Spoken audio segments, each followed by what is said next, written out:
I have a question.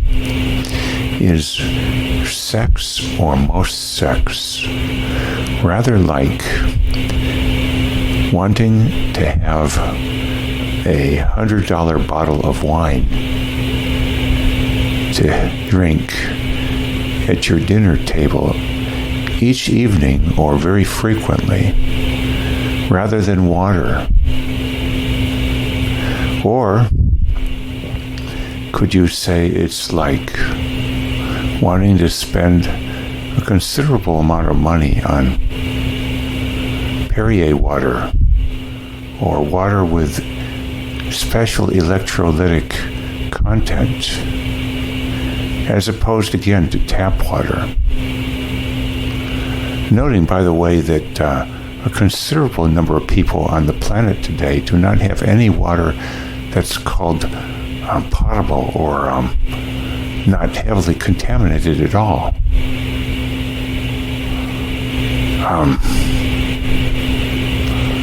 So what happens if we go from wanting to spend a lot of time or a lot of money, and who knows where we got the money and how, basically, on something more than water that isn't contaminated, first of all, but instead water that's especially pH balanced, has lots of electrolytics of the right type. We might even say the water is organic, so to speak, so we're going to want to pay a premium cost, the bottom line being in money or time. So if that's the case, where does this end? Does it morph into wanting wine that's $100 a bottle? I went to a restaurant a couple of weeks or months ago, and on the wine menu, well, a man was playing live music there, by the way. On the menu was wine. One listing was $7.50. And just to clarify, I asked, is that $7.50 a bottle or $750 a bottle? He said $750 a bottle. Well, I suppose I would ask then a couple questions. How much time did it cost to get the money for that bottle? Or where in general did the money come from if it didn't take much time at all? Did it come basically honorably or not honorably? Who had to pay a price, perhaps, in terms of cause and effect suffering induced to get this money, perhaps, if it didn't cost much time at all?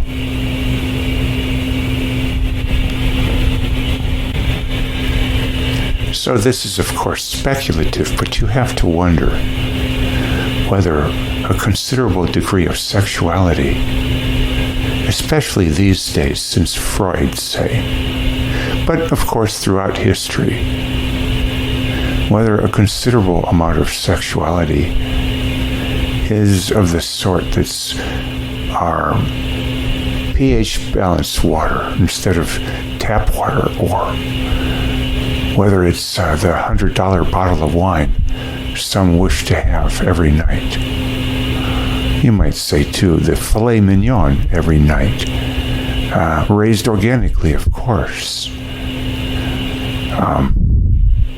The finest stock genetically. And yet some others are quite content to eat so-called rice and beans, sometimes literally. Maybe they'll spice it up in a number of different ways throughout the week, or add some other variety to it, different types of vegetables, who knows what. 11 herbs and spices, we might say. But still, this didn't necessarily cost so much time and money to eat the rice and beans, leaving a lot of time and money, I might say, for other things that might make us a lot happier.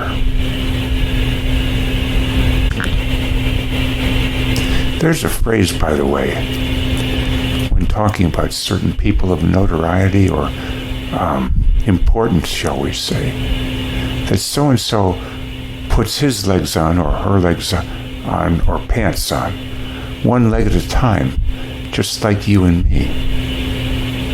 So you know that $100 bottle of wine goes down the throats, the gullets of us all in the same manner. All of us have the same throat on the inside, by the way.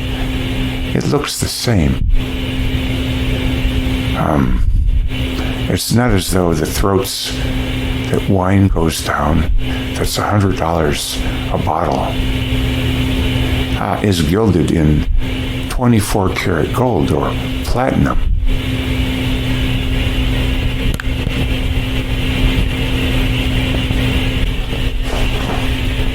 Now, there are, of course, talk of sexaholics and how this is supposedly a dastardly thing. And you have to wonder, where do you draw the line, though, in declaring somebody or ourselves a sexaholic? Is this analogous to wanting to spend a lot of time and money on electrolytic water? Organic water might be another term. Everything organic, of course, costing a lot more money. Sometimes. Is it, again, a form of $100 a bottle of water? Or, like that restaurant, $750 a bottle water?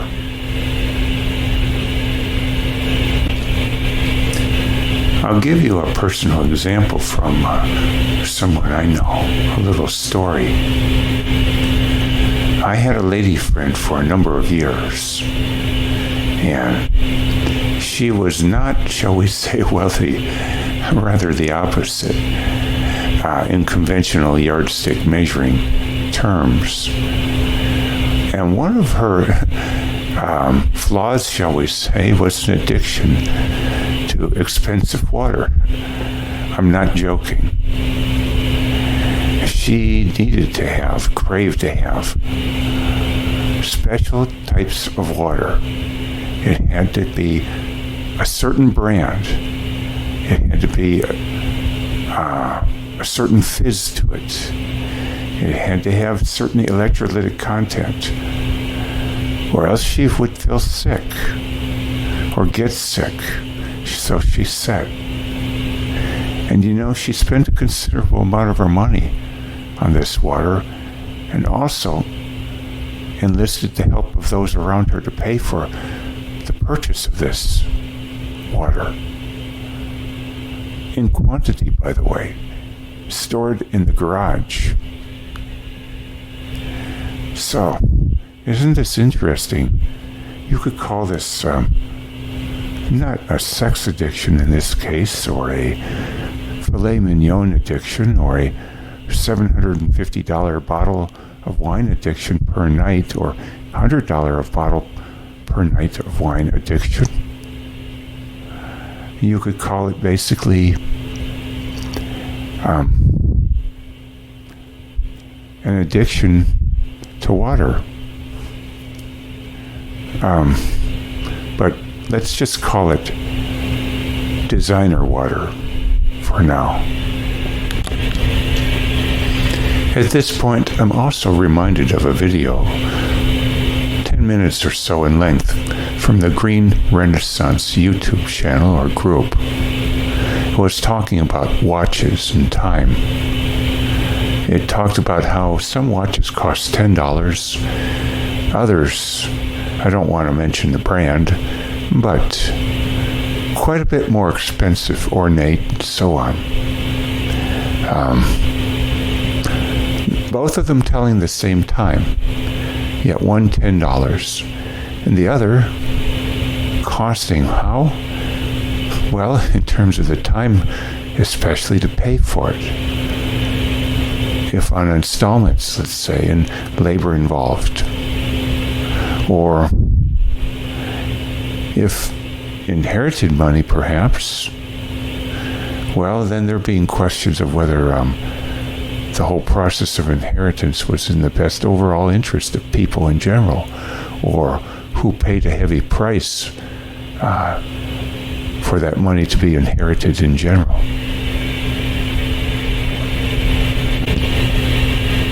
So the concept then of the very expensive watch to tell time being kind of like designer water, perhaps, or the designer wine, or the designer this and that in general.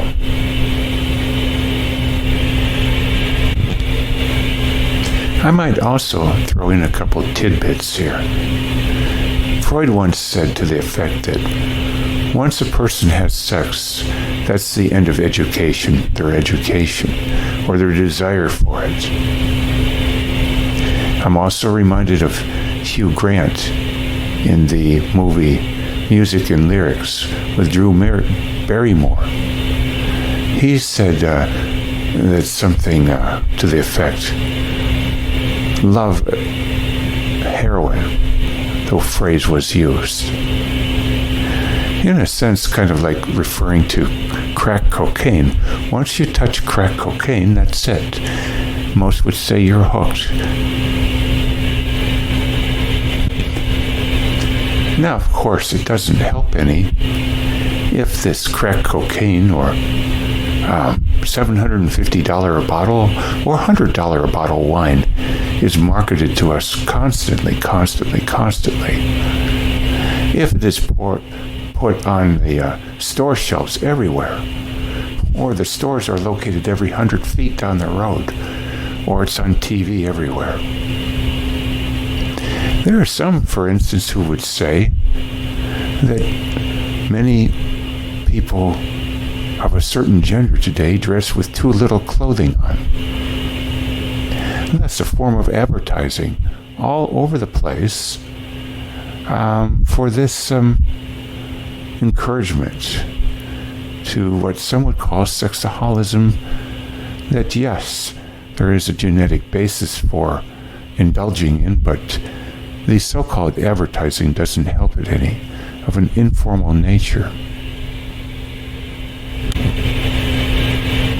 In fact, there was once a criticism leveled by a person from overseas, I won't say which religious outlook or nationality or region, but he said that we Westerners needed to fix our women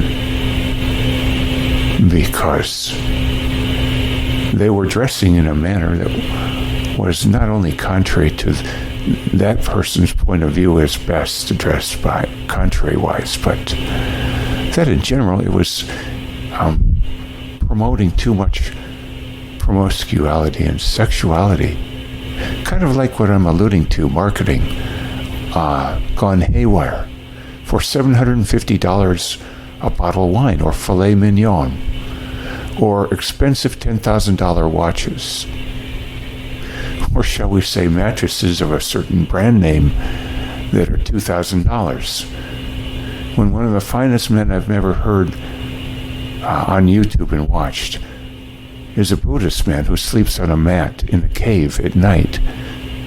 But the rest of the time, that is not where he spends his time and not where he rests. And by the way, he has taken a vow of celibacy, sex-wise, and yet is a very intimate man. You could, in a sense, say he has great brain sex. Now, I don't know what people who are called Moonies, so to speak, for lack of a better word, I don't know exactly what their viewpoint is on sex, but maybe they think they have something better than conventional sex.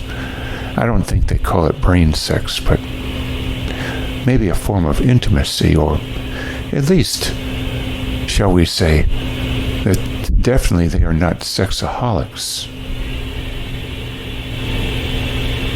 I know, too, at a certain point in time, Gandhi swore off sex in the conventional sense, although he had some, shall we say, interesting alternatives. So I think the upshot is, I'm not saying necessarily that the Buddhist way of life, swearing off sex as a Buddhist monk, or maybe as a priest or a nun of the Christian tradition, is necessarily the optimal way to go, or to make a blanket statement for all people too.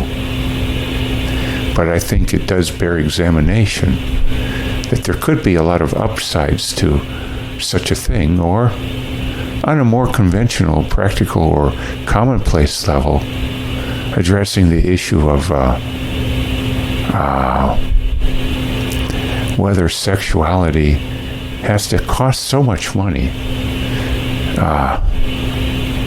You might even call it whether we have to have a trophy wife sort of sexuality approach, or whether the wife can be deemed a more optimal wife if she has a few extra pounds around the middle section and doesn't have to be traded in every few years for an upgrade.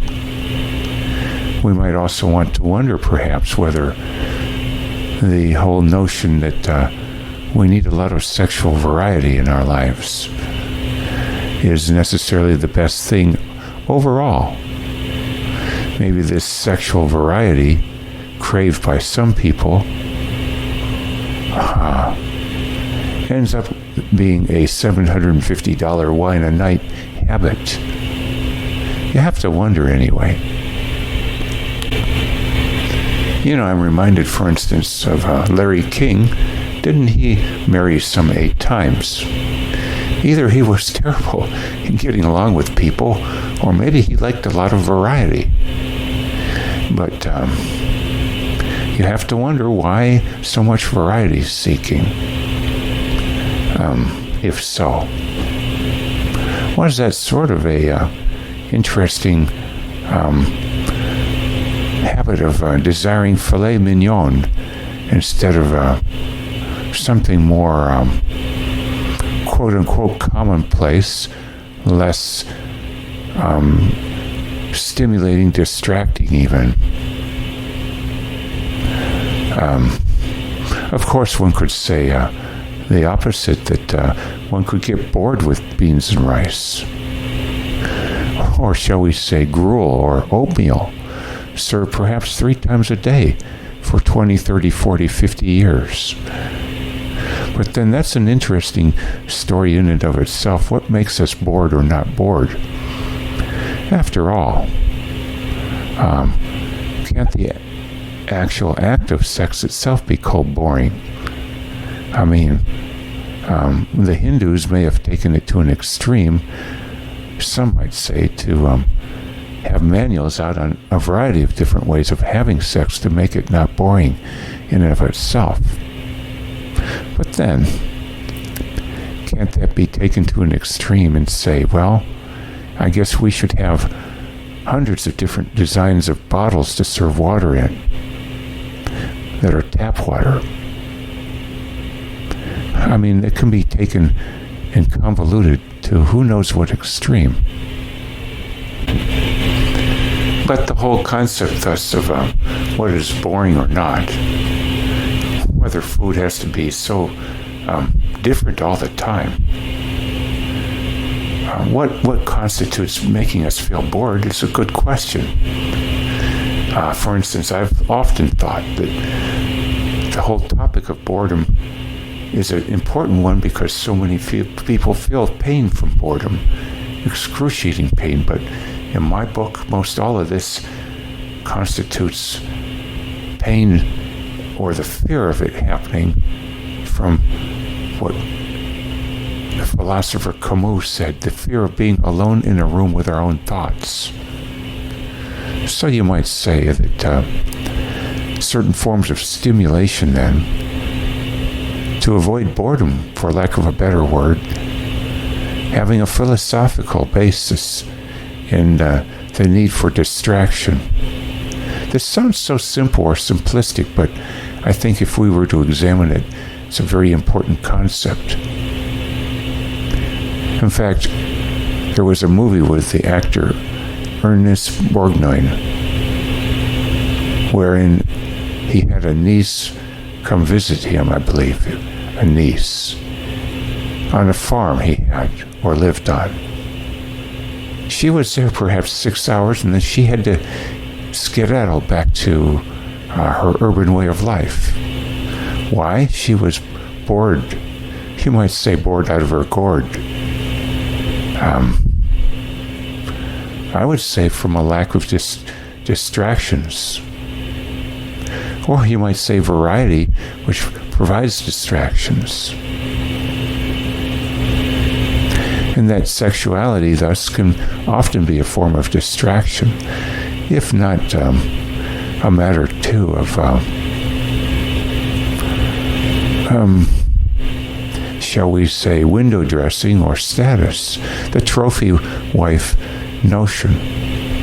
If not advertised to others, to ourselves, too, in the sense of building up our ego, shall we say, or putting another notch on the belt, another conquest, thus a form of increasing our self-esteem, or even the form of advertising to others that we can afford that $750 a night wine habit, or even the Perrier water bottle habit. Or if we're not advertising it to others, advertising it to ourselves. So these are some thoughts I've had over the past 5 years, say especially, on not just sexuality, but other issues too. And that there are labels for some of this, and yet it's not closely examined what it's all about. But I think it has a lot of ramifications to the whole concept of marriage, in fact. And multiple partners over life, for instance, as opposed to what they call long-term relationships or long-term committed relationships, or what true intimacy is, versus, shall we say, something more superficial, something mechanical.